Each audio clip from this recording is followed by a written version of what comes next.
안녕하세요, 여러분. 네, 오늘도 제자훈련 시간이 되었습니다. 비록 영상으로이지만 또 강의로만 하는 훈련이지만 여러분이 잘 배워서 여러분의 삶에서 실습해서 완전히 여러분의 것으로 만들어 가시기를 간곡히 부탁드립니다. 과제를 내어드릴 수도 없고 또 점검할 수도 없고 각자의 열심에 맡기는 수밖에 없는데 그러나 여러분이 성실하기 때문에 하나님께서 여러분이 이끌어 주실 것이기 때문에 이 과정을 통하여 여러분의 삶의 변화와 성숙이 있기를 간절히 바라고 또 그렇게 믿습니다. 예, 벌써 8월입니다. 한여름에 들어섰는데요. 점차 또 해가 짧아지겠죠? 하루하루는 길지만 일주일은 금방금방 지나가는 것 같습니다. 이번 8월 한 달도 건강하게 지내시기 바라고요. 특별히 코로나와의 영적, 육체적, 또 정신적인 싸움에서 승리하시기를 간절히 바랍니다. 지난 시간에는 우리가 성령 충만에 대해서 배웠잖아요. 성령님에 대해서. 이제 오늘은 그 다음 주제에 대해서 함께 배워보도록 하겠습니다. 자, 그러면 오늘 함께 공부할 다음 주제가 무엇일까요? 네, 바로 시험에 관한 것입니다. 시험. 시험하면 뭐가 제일 먼저 떠오르세요? 기말고사가 떠오를까요? 아니면 고시 공부하는 학생이 떠오를까요? 아, 오늘 제자훈련 주제가 우리에게 던져주고 있는 시험이라고 하는 그 제목은 바로 이런 것들을 의미합니다. 무엇일까? 예, 바로 그냥 본론으로 들어가겠습니다. 예, 어, 우리 한글 성경으로는 시험이란 말을 쓰지만 그 내용과 또 원어를 살펴보면 세 가지로 구별해 볼 수 있다는 거예요. 하나는 시련, 예, 영어로 trial이라고 말할 수 있습니다. 두 번째로는 유혹, temptation이라 말할 수 있고, 세 번째로는 테스트, 그야말로 테스트입니다. 이 세 가지가 다 시험에 해당한다고 볼 수 있습니다. 자, 시련은 야고보서 1장 2절에서 4절의 말씀일까요? 예. 내 형제들아 너희가 여러 가지 시험을 만나거든 온전히 기쁘게 여기라. 여기서 시험은 trial이라는 거예요. 자, 시험을 trial, 즉 다른 말로 하면 연단이라고 했을 때 이것은 그 내용과 목적이 다릅니다. 자, 연단의 내용과 목적. 먼저 연단의 목적은 무엇이냐? 여러분, 우리가 누군가를 훈련시킨다면 왜 훈련시키죠? 네, 그를 더 강하게 하기 위해서입니다. 하나님께서는 우리에게 연단을 주시죠. 우리를 철과 같이 강하게 만들기 위해서 말입니다. 아, 벌써 답이 나왔네요. 연단은 누가 시키십니까? 하나님이 시키시는 겁니다. 사단이 아닙니다. 하나님이 우리를 연단시키십니다. 어떻게요? 우리를 더욱더 강하게 만들기 위해서. 자, 그렇다면 우리가 어떤 어려움을 겪었을 때 그 어려움이 연단의 의미가 있는 거라면 우리는 어떻게 기도해야 되죠? 네, 인내하면서 잘 극복할 수 있게 해달라고 기도해야 합니다. 그러면서 그 과정을 통과해야 되는 거예요. 피하려고만 하면 안 됩니다. 남들에게 떠넘겨도 안 됩니다. 비록 힘들지만 맞부닥쳐야 합니다. 그리고 인내해야 돼요. 때로는 뼈를 깎는 고통이 있다 할지라도 끝까지 그 자리를 지켜야 합니다. 이것이 연단에 대처하는 신앙인의 태도입니다. 두 번째, 유혹. 야고보서 1장 13절에서 14절 말씀 같이 읽어보실래요? 사람이 시험 받을 때에 내가 하나님께 시험을 받는다 하지 말지니 하나님은 악에게 시험을 받지도 아니하시고 친히 아무도 시험하지 아니하시느니라. 여기서 시험이라고 할 때는 temptation, 유혹이라는 뜻입니다. 자, 유혹은 누가 할까요? 유혹은 왜 할까요? 첫째, 유혹하는 자는 하나님이 아니십니다. 유혹하는 자는 사단입니다. 자, 사단은 왜 우리를 유혹할까요? 유혹의 목적은 우리에게 쾌락을 주기 위한 것 아닙니다. 유혹의 목적은 우리를 하나님과 분리시키기 위해서입니다. 우리로 하여금 하나님을 의심하게 만들고 하나님보다 다른 것을 더 사랑하게 만들어서 하나님과 우리 사이의 그 견고한 끈을 끊어버리려고 하는 것. 이것이 바로 유혹의 목적입니다. 자, 우리가 어떤 달콤한 사건이나 또는 반대로 어떤 고난을 당한다 할지라도 그 고난이 만약에 유혹의 의미, 사단이 우리에게 하는 유혹의 의미가 있다면 그때는 우리가 어떻게 기도해야 될까요? 네, 그때는 그 유혹을 피해야 합니다. 물리치고 피해야 합니다. 그 자리에서 인내하는 것이 지혜로운 태도가 아닙니다. 악은 그 모든 모양이라도 버리라고 그랬습니다. 여러분 요셉의 이야기를 잘 아시죠? 요셉이 그 자리를 피했잖아요. 유혹은 피하는 것이 상책이다. 그리고 유혹에 주는 그 달콤함에 정신을 잃으면 안 됩니다. 결과적으로 우리가 그 유혹에 빠지면 하나님과의 관계가 멀어집니다.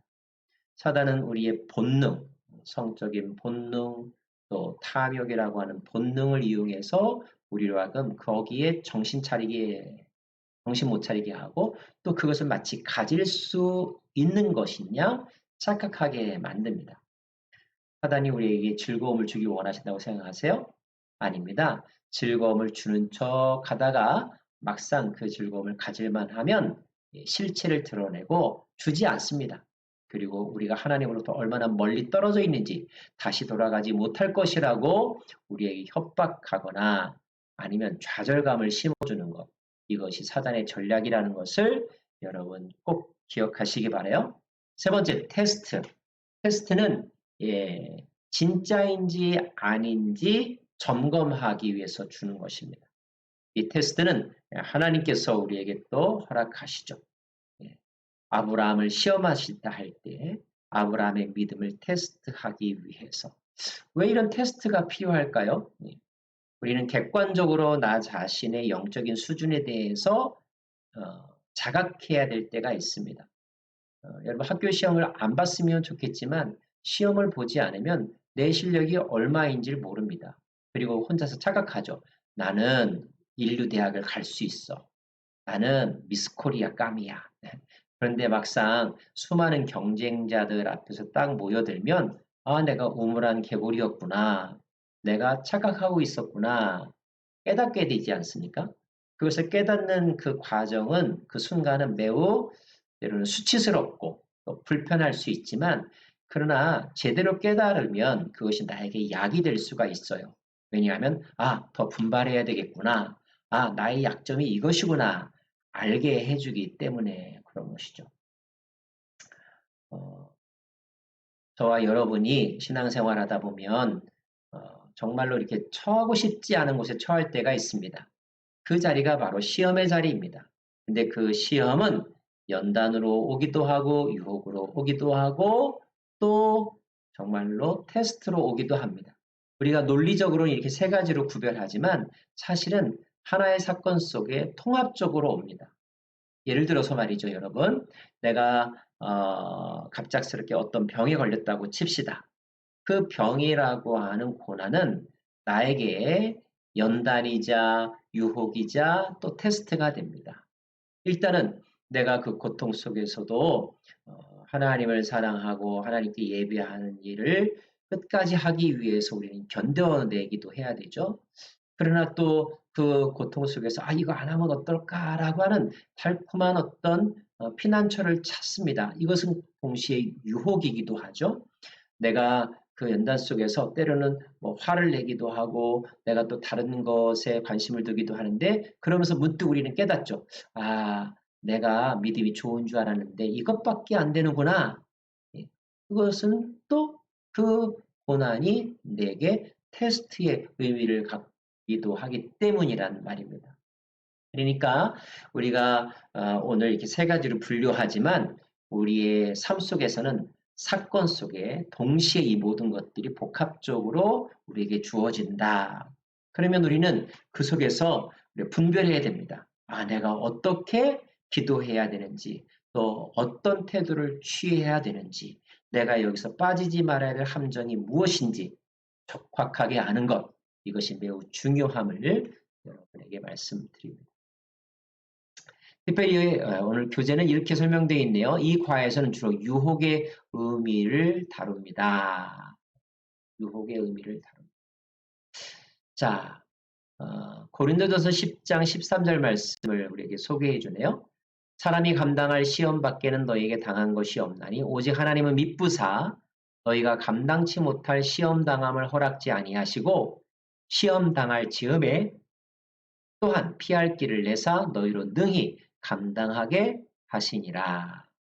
자, 여기서 시험이란 말을 유혹이라는 표현으로 바꿔서 읽는다면 사람이 넉넉히 감당할 유혹밖에는 너희에게 당한 것이 없나니 오직 하나님은 미쁘사 너희가 감당치 못할 유혹당함을 허락하지 않으신다. 아, 한 가지 여러분, 유혹은 사단이 우리에게 하지만 그 사단도 하나님의 묵인 하에 우리를 유혹하는 것이다. 이것을 다른 말로 하면 그 사단도 하나님의 통치 아래 있다. 이런 뜻입니다.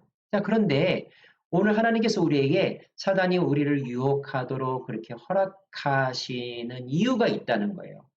그것은 왜일까요? 예, 하나님은 이렇게 우리를 보고 계신 거죠. 쟤 그거 안 넘어갈 거야. 나는 안 넘어갈 수 있는 능력을 쟤한테 주었어. 네가 한번 해보려면 해봐. 너 오히려 큰 코 다칠걸? 쟤는 내 아들이야. 안 넘어갈 거야. 하나님이 이렇게 자신하시기 때문에 사단에게 한번 해보라고 맡기신다는 거예요. 자, 오늘 말씀은 그런 뜻입니다. 그러므로 이 말씀을 거꾸로 말하면 우리가 유혹에 만약에 넘어간다면요. 그거는 전적으로 우리 책임이라는 것입니다. 하나님은 우리에게 이미 유혹을 이길 수 있는 능력, 기본기를 주었는데 우리가 그 능력과 또 믿음을 사용하지 않아서 넘어가는 것이지 하나님이 우리에게 무기를 주지 않아서 우리가 지는 것은 아니라는 거예요. 그러므로 여러분 유혹을 이기시길 바라고 결코 유혹에 빠지지 않기를 바라고 유혹에 빠져놓고 나서 이것저것 핑계 대지 않기를 바랍니다. 아, 저 사람이 뭐 너무 아름다워서 돈이 너무 많아서 이렇게 핑계 대지 말라는 뜻이기도 합니다. 자, 그러면 우리가 이런 시험에 들어서 죄에 빠지지 않기 위해서는 어떻게 해야 됩니까? 우리를 시험에 빠뜨려서 결국 사단은 우리를 하나님과 멀어지게 한다고 그랬잖아요. 이것은 사단의 아주 역사적 사명입니다. 우리를 하나님으로부터 떼어놓으려 하는 것. 그래서 때로는 권력을 사용하기도 하고 또 달콤함을 사용하기도 하고 또 물리적인 힘을 사용하기도 합니다. 먼저 우리가 이런 시험에 빠져들지 않기 위해서 해야 되는 것, 예수님께서 기도를 통하여 가르쳐 주셨는데요. 같이 읽을까요? 그러므로 너희는 이렇게 기도하라. 하늘에 계신 우리 아버지의 이름이 거룩히 여김을 받으시오며 나라가 임하옵시며 뜻이 하늘에서 이루어진 것 같이 땅에서도 이루어지다. 오늘날 우리에게 일용할 양식을 주옵시고 우리가 우리 죄 지은 자를 사하여 준 것 같이 우리 죄를 사하여 주옵시고 함께요. 우리를 시험에 들게 하지 마옵시고 다만 악에서 구하옵소서. 이렇게 기도하라는 거예요. 시험에 들지 않도록 기도하라. 기도한다는 것, 시험에 들지 않기 위해 기도한다는 것 자체가 시험이, 유혹이 무엇인지를 인식하고 있다는 것을 의미합니다. 이것마저 잃어버리고 있는 사람은 그런 기도조차 하지 않죠. 우리를 시험에 들지 않게 해달라고 기도하는 사람은 이미 그 시험이 무엇인지, 시험이 내 코앞에 왔다는 사실, 시험으로 말미암아 내가 무너질 수도 있다는 사실에 대해서 항상 긴장하고 인식하고 있다는 것을 의미합니다. 여러분, 우리가 다른 사람을 위해 중보기도하는 것도 중요하지만 사실은요, 먼저 중요한 것은 여러분, 나 자신이 시험에 들지 않게 바로 서는 것, 이것이 기도의 순서상으로는 더 먼저일 거예요. 또 그것이 하나님의 나라와 의를 구하는 것이기도 하고요. 우리가 하나님의 나라와 의를 구한다 그러면 멀리 뭐 전 세계 아니면 뭐 다른 어떤 공동체를 생각하는데 하나님의 나라와 의가 제일 먼저 어디에서 이루어져야 됩니까? 자기 자신에게 이루어져야 하는 거잖아요. 그렇죠? 그러니까 자기 자신에게 하나님의 나라와 의가 이루어지려면 우리가 시험에 들지 않아야 한다는 것입니다. 두 번째 시편 말씀이네요. 청년이 무엇으로 그 행실을 깨끗게 하리까? 주의 말씀을 따라 삼갈 것이니라. 내가 전심으로 주를 찾았사오니 주의 계명에서 떠나지 말게 하소서. 내가 주께 범죄치 아니하리 하여 주의 말씀을 마음에 두었나이다. 예. 청년이 어떻게 자기의 행동과 마음을 바르게 할 수 있느냐? 예. 말씀에 따라 조심해야 한다는 것입니다. 말씀. 범죄치 않으려면 말씀이 내 안에 있어야 된다는 것. 어려서부터 부모님 말씀을 잘 듣고 경청했던 사람은 나쁜 짓을 하려고 하는 순간적인 충동이더라도 우리 엄마가 하지 말라고 그랬어. 이런 거 하면 망한다고 그랬어. 이렇게 기억이 떠올라서 멈칫하지 않습니까? 그 기억이 우리의 본능적인 충동을 브레이크 하는 거잖아요. 예, 우리로 하여금 그런 시험에 빠져들어서 본능대로 움직이려고 할 때 우리로 하여금 스톱하게 해주시는 것이 바로 말씀이라는 것입니다. 그러므로 하나님의 말씀을 마음에 두는 것, 마음에 둔다는 것은 쉽게 말하면 암송한다는 거예요. 여러분, 말씀 암송이 얼마나 필요하고 강력한지 경험해 보신 분이 있으실 줄 압니다. 말씀 암송 안 된다고 너무 아예 포기하지 마시고요. 꼭 뭐 토시 하나 안 틀리고 외워야 된다라고 그렇게 부담 갖지 마세요. 중요한 핵심 메시지만 외워도 됩니다. 그러니까 말씀을 자꾸 음미하고 되새김질 하시기를 바라요. 그 다음 대저 하나님께로 난 자마다 세상을 이기느니라. 세상을 이김은 이것이니 우리의 믿음이니라. 예수께서 하나님의 아들이심을 믿는 자가 아니면 세상을 이기는 자가 누구뇨? 그랬습니다. 자, 세상을 이긴다, 즉 시험을 이긴다. 누가 이기느냐? 하나님께로 난 사람은. 하나님께로 난 사람은 누굽니까? 예수 그리스도죠. 그리고 예수 그리스도를 믿는 믿음 안에서 영적으로 거듭난 사람. 즉 예수 그리스도를 믿는 사람. 예수 그리스도의 인격과 그분의 능력과 예수 그리스도께서 이미 승리하셨다는 사실, 그 승리의 결과 또 승리에 이르는 과정, 예수님의 승리의 전략, 이것을 믿고 따라하는 사람은 세상을 이긴다는 것입니다. 두려움이 그를 짓누를 수가 없습니다. 그리고 세상의 유혹, 시험이 그를 삼킬 수가 없습니다. 우리는 예수님의 전략, 예수님의 노하우로 그 시험에 대응하기 때문입니다. 예수님은 사단이 유혹할 때 말씀으로 대응하셨습니다. 우리도 그대로 따라하면 됩니다. 예수님은 고난이 올 때 아버지께 모든 것을 맡겼습니다. 나의 원대로 마옵시고 아버지의 뜻대로 하옵소서. 이 전략대로 우리가 하면 이길 수 있습니다. 귀신을 향하여 명령하셨습니다. 귀신아, 그 아이에게서 떠나갈지어다. 우리도 사탄을 향하여 대적하면 시험을 이길 수 있습니다. 예수를 믿는 사람들, 즉 예수님 안에 하나님께로부터 새롭게 거듭난 자들, 그들은 시험을 이긴다는 것. 야고보서 4장 7절 말씀은 우리가 하나님에게 순복하고 마귀는 대적해야 된다라고 분명하게 가르쳐주고 있습니다. 여러분 누구 명령 따라 사시겠어요? 또 누구를 욕하며 누구를 원수로 삼으시겠어요? 사단을 원수로 삼아 하나님을 우리의 구세주요, 우리의 지휘자요, 또 우리의 대장으로 믿으면서 절대 순종, 절대 복종하며 살아간다면 우리는 이길 것이다. 사단이 오히려 달려들 생각조차 하지 않을 것이다. 저 사람 건드리면 안 돼. 저 사람 뒤에 하나님이 계셔. 괜히 했다가 내가 망신당해. 사단이 지레 겁먹고 도망간다는 거예요. 여러분, 그러려면요. 첫째, 먼저 당당해야 됩니다. 우리가 그리스도의 자녀인 것을 숨기면 안 돼요.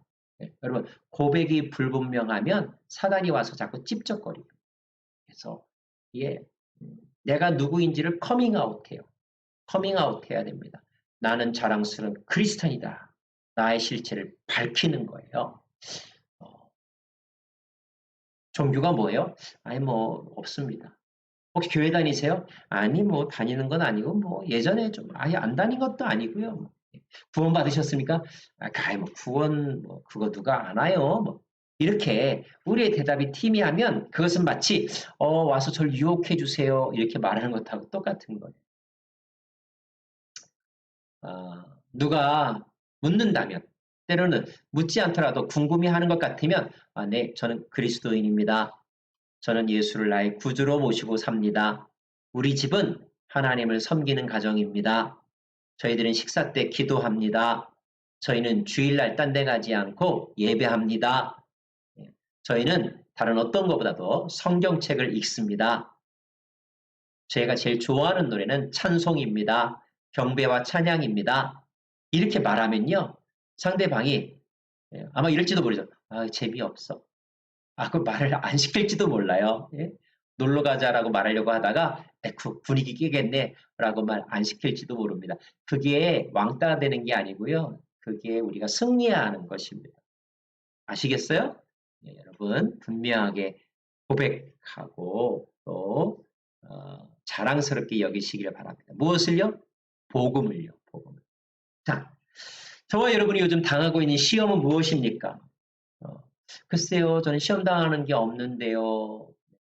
꼭 성적인 유혹만 시험 아닙니다. 자, 성경 안 읽으면 안 될까? 이것도 시험입니다. 교회 이제 안 가도 되겠지? 이것도 시험입니다. 우리로 하여금 하나님으로부터 멀어지게 만드는 모든 것은 그것이 고난의 모양으로 오든 속삭임으로 오든 시험, 유혹입니다. 유혹.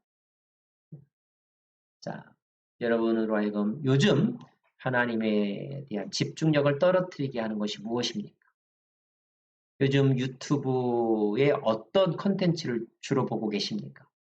그 컨텐츠를 보느라고 혹시 말씀이나 찬양을 멀리하고 계시지 않습니까? 그 유혹으로부터 여러분의 영혼을 지켜내시길 바랍니다. 시험으로부터 벗어날 수 있는 하나님의 방법은 무엇이라고 생각하십니까? 한번 각자 여러분이 한번 대답해 보시기 바랍니다. 하나님의 방법은 무엇인가?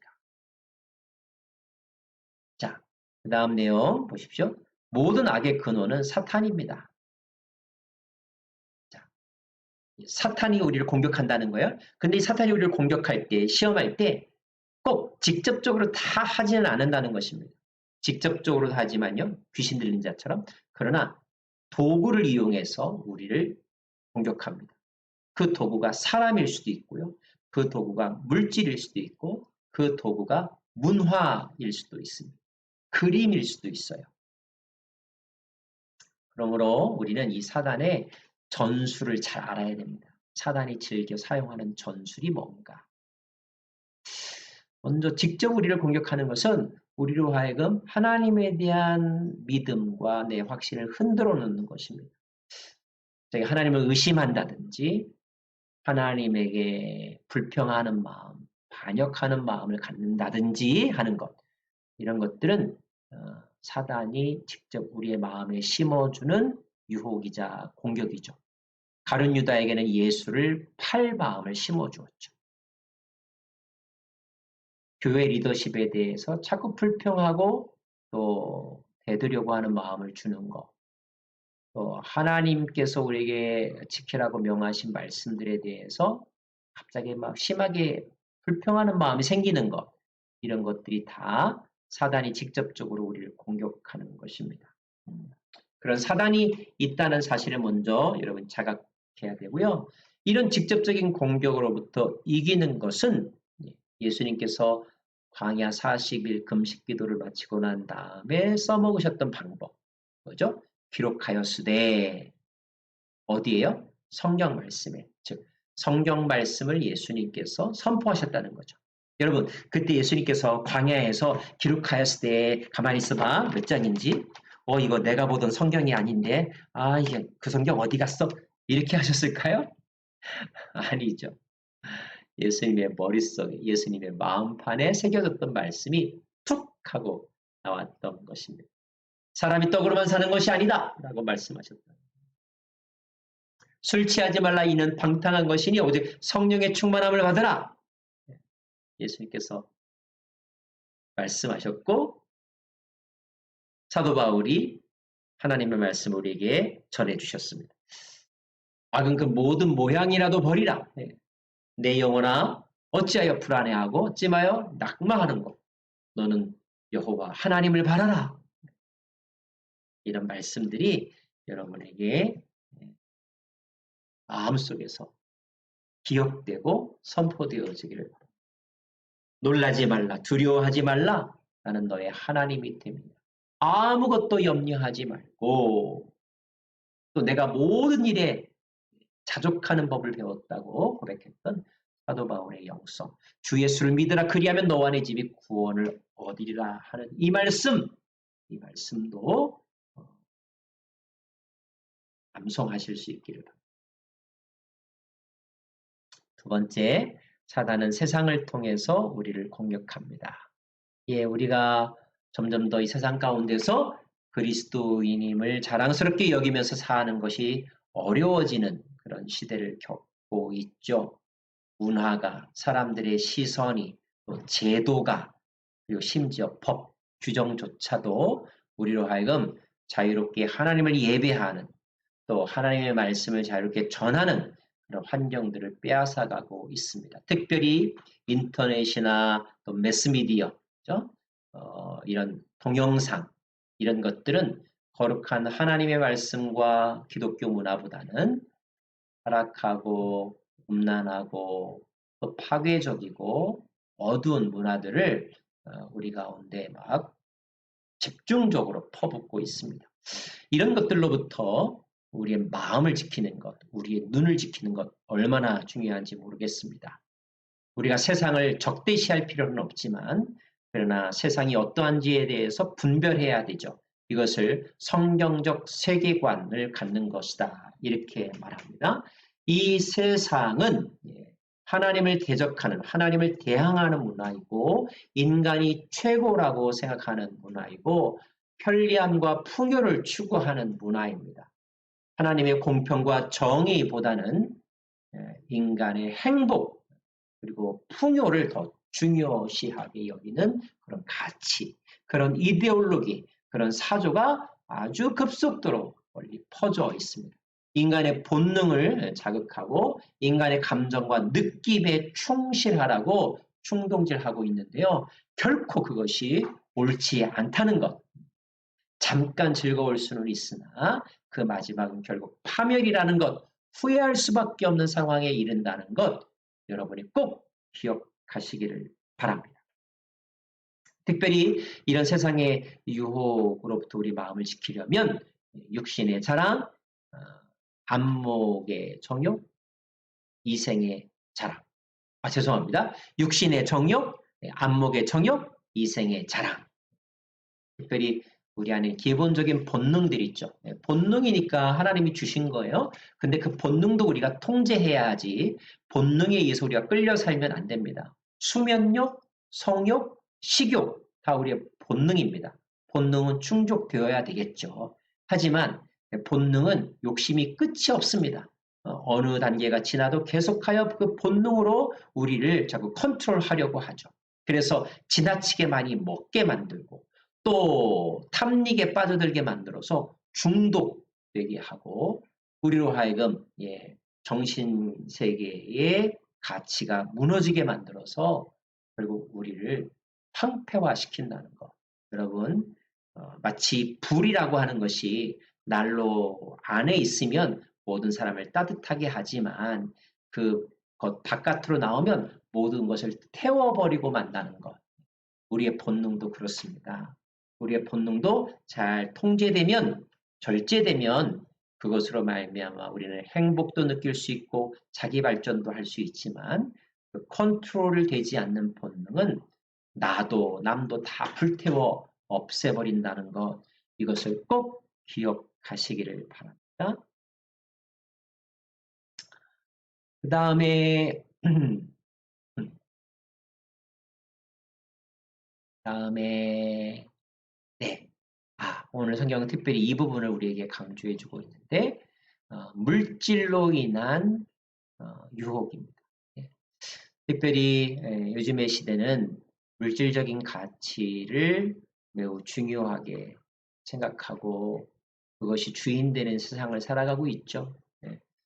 그것이 중요하다는 것, 그것이 필요하다는 것을 억지로 부정하지 마십시오. 그것도 정직하지 못한 태도입니다. 물질이 필요합니다. 또 물질적인 풍요가 우리에게 주시는 하나님의 복의 내용 중에 하나이기도 합니다. 그러나 그것이 하나님이 우리에게 주신 복의 전부는 아니라는 것을 꼭 기억하시길 바랍니다. 특별히 물질에는 물질의 신이 있다고까지 말하지 않습니까? 그래서 맘몬이라고 말하죠. 맘몬. 물질 자체가 우리 아주 강력하게 지배하고 있다는 거예요. 성경에도 돈을 사랑함이 모든 악의 뿌리가 된다라고 말씀하고 있고 너희가 재물과 하나님을 겸해서 섬길 수 없다. 이런 말씀까지 있습니다. 그 정도로 물질이 우리에게 주는 영향력이 굉장히 크다는 거예요. 그런데 신앙인은 이 물질의 유혹으로부터 자기를 지켜야 한다는 것입니다. 그러려면 우리가 어떤 훈련이 되어야 되느냐? 물질을 사용할 줄 아는 훈련, 물질을 다스리는, 정확하게 말하면 물질에 대한 나의 욕망을 다스리는 훈련을 해야 합니다. 저축할 때, 헌금할 때, 이때 이것이 다 물질에 대한 조절 능력을 개발하는 훈련이잖아요. 네. 여러분, 내가 100달러, 1000만 원, 10,000달러, 이 10,000달러를 포기할 수 없다면 10,000달러 이상 되는 하나님의 은혜를 소유할 수가 없습니다. 또 내가 누군가에게 내가 가지고 있는 물질을 주지 않는다면 그에게 보여주는 내 사랑은 그것보다 클 수 없다는 것. 이것을 여러분과 한번 나누고 싶습니다. 성경은 우리에게 구체적으로 이렇게 말씀하고 있네요. 너희를 위하여 보물을 땅에 쌓아두지 말라. 보물을 하늘에 쌓아두라. 이것이 무슨 뜻일까요, 여러분? 공간적으로 하늘에 쌓아두라. 이런 말은 물론 아니겠죠. 여기서 하늘이라고 하는 것은 하나님의 나라라고 우리가 해석한다면 하나님의 나라를 위해서 물질을 사용해봐라 이런 뜻입니다. 그러면 하나님의 나라는 무엇입니까? 이걸 잘못 해석하면 교회에 헌금하는 이야기구나 이렇게 이해하시는데 교회는 하나님 나라의 한 부분을 우리에게 보여주는 것입니다. 또 교회에 헌금하는 것만이 보물을 하늘에 쌓아두는 것은 아닙니다. 하나님 나라는 하나님의 공평과 정의가 다스리는 영역, 이것이 하나님의 나라죠. 그러므로 우리가 가지고 있는 물질을 자기의 유익과 또 쾌락을 위해서 사용하는 것이 아니라 이것을 땅에 쌓아두는 것이라고 말합니다. 이것을 생명을 살리는 일, 어려운 사람들을 도와주는 일, 그리고 소외된 자들을 격려하는 일, 또 선한 일을 하는 사람들을 위해 후원하는 일, 이런 일들에 주는 것도 이 보물을 하늘에 쌓아두는 것입니다. 결코 여러분 이 하늘에 쌓아둔다는 말을 꼭 교회에 11조 하라는구나 이렇게만 해석하지 않으시길 바래요. 그것도 포함하지만 그것은 지극히 일부입니다. 훨씬 더 폭넓게 사용하실 수 있기를 바라요. 보물을 하늘에 쌓아두라.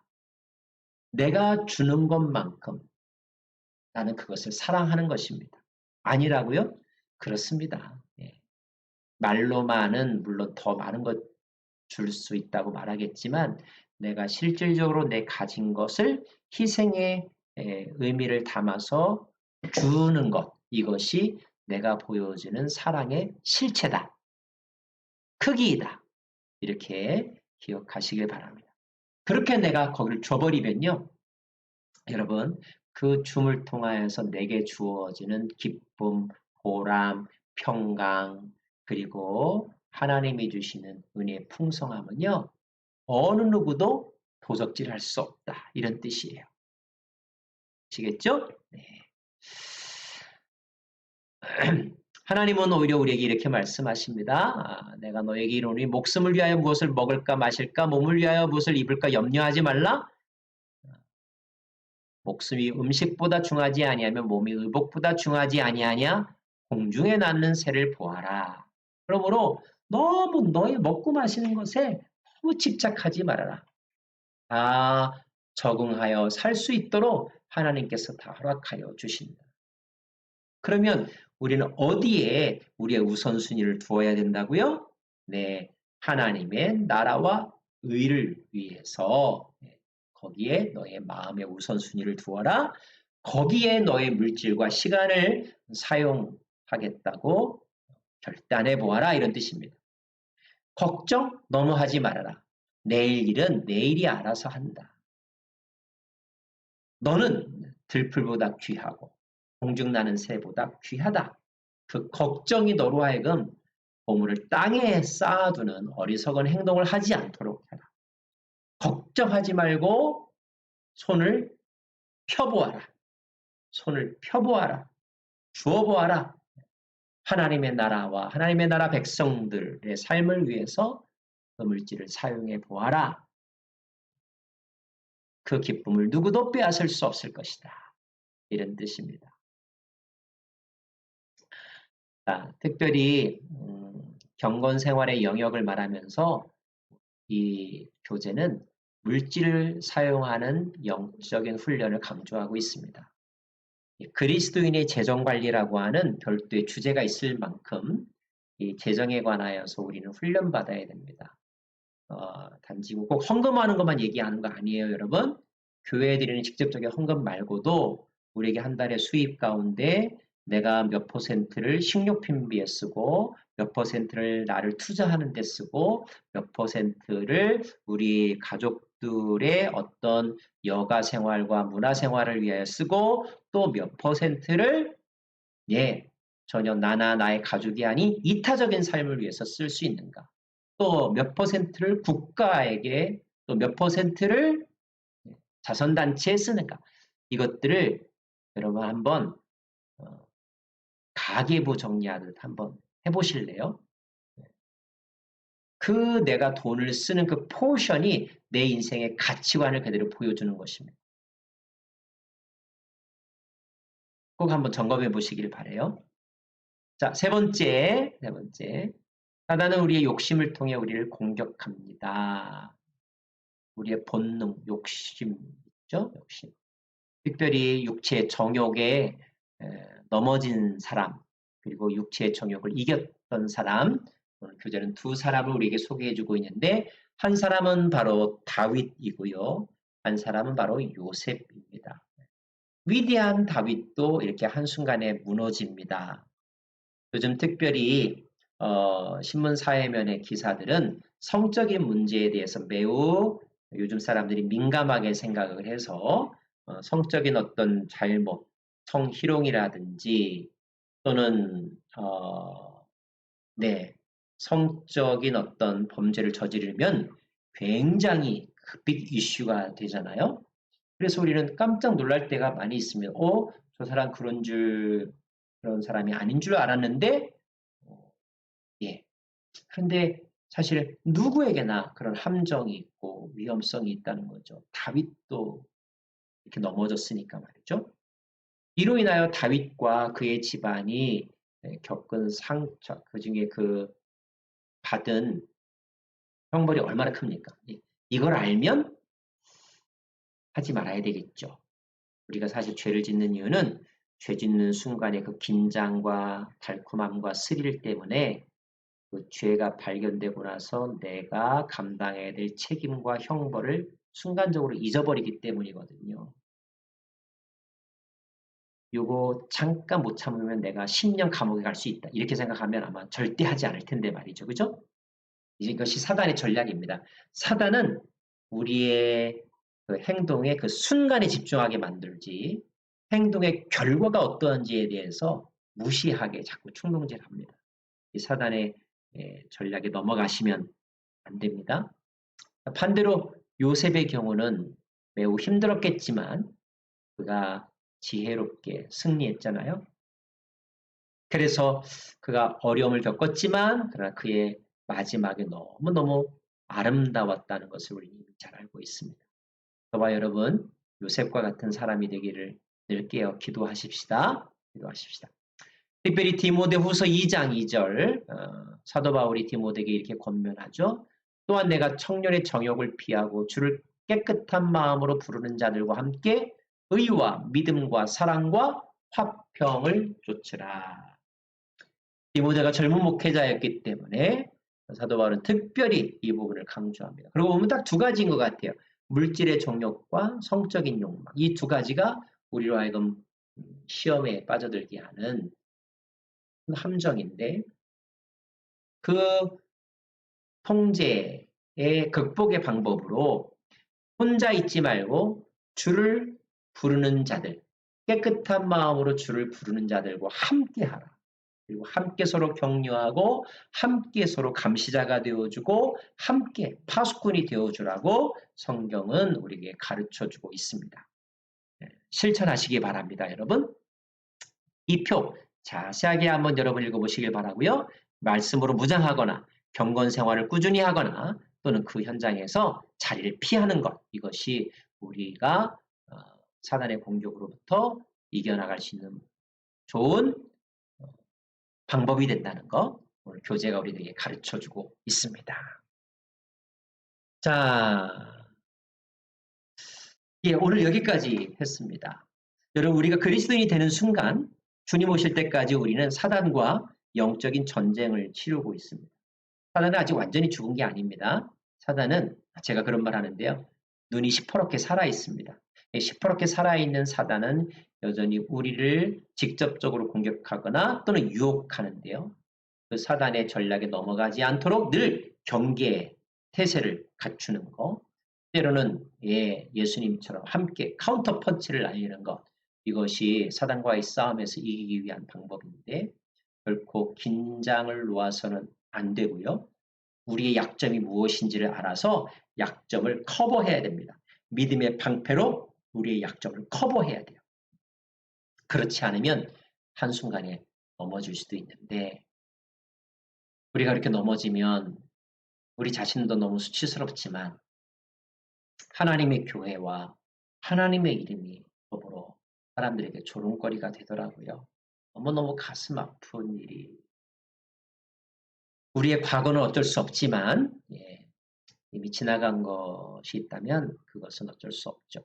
철저하게 반성하고 주께 용서를 구하고 또 주께서 용서해 주시는 줄로 믿습니다. 앞으로 우리 남은 인생 가운데 이런 사단의 유혹에 넘어가는 일이 없도록 이제 그 아까운 인생 헛되이 낭비하지 않도록 시험을 이기는 삶 함께 살아가시기를 간절히 바랍니다. 여러분 승리하십시오. 기도하겠습니다. 하나님 많은 유혹과 공격과 시련 속에 우리들이 하루하루를 살아갑니다. 그 환경 속에서 우리의 마음은 12번도 더 오락가락하면서 어떻게 대응할까 방법을 찾고 있는데 우리가 찾는 그 방법 중에 사단이 파놓은 함정도 있다는 사실을 깨달아 알기를 바랍니다. 하나님의 뜻이 어디 있는지 분별하고 이 세대를 본받지 아니하게 그리고 육체의 정욕과 이생의 자랑과 또 육신의 정욕을 넉넉히 통제하고 이겨낼 수 있는 저희들 되게 하여 주옵소서. 어둠에 거하지 않게 하여 주시고 빛 가운데로 나오게 하여 주시고 혼자만의 시간을 헛되이 망상 속에서 보내지 말고 말씀과 믿음과 의와 사랑을 쫓는 일에 우리의 시간과 에너지를 쏟게 하여 주옵소서. 우리가 얼마나 바쁜가가 중요한 것이 아니라 무엇 때문에 바쁜가가 더 중요하다는 것을 알게 하여 주시고 우리가 바쁜 이유는 기도하느라고 바쁘고 말씀 공부하느라고 바쁘고 주님의 백성들과 함께 모여 섬기고 봉사하느라고 너무너무 눈코 뜰 새 없이 바쁘게 사는 저희들 되게 하여 주옵소서. 예수님 이름으로 기도합니다. 아멘. 네, 여러분 수고하셨습니다. 예, 또 다음 주에 만나겠습니다. 감사합니다.